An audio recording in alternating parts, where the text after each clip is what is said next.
ang bong siningduk ning lapen ning karong ave pensina nang karjong kelak ning tekave pen hempua keme nang chiki kanting ang bong siningduk ning lapen ning karong ave pensina nang karjong kelak ning tekave pen hempua keme nang chiki Kirte aot cheke dutame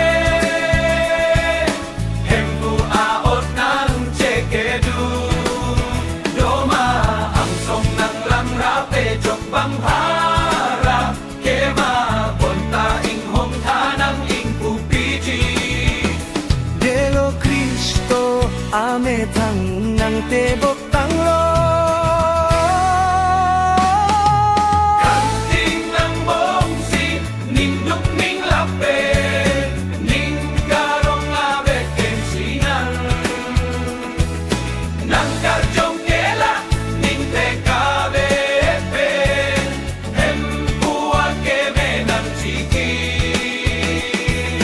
Kanting ang bongsi ninduk ning lape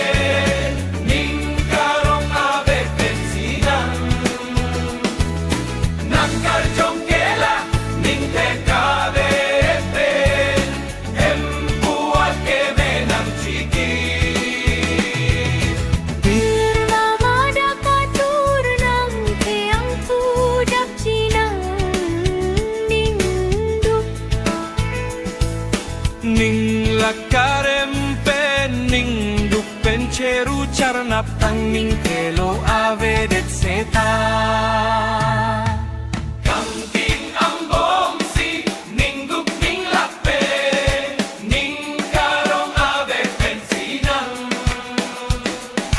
Nang karjong kela ning tekabe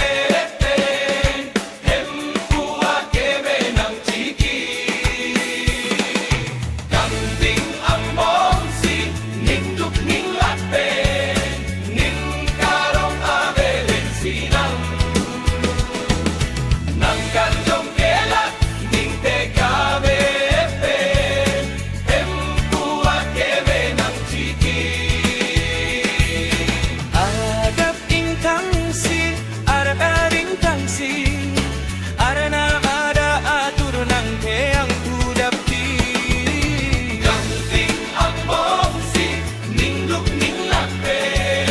Ning karong abe pensinan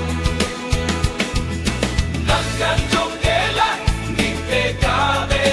pen Hempua keme nang chiki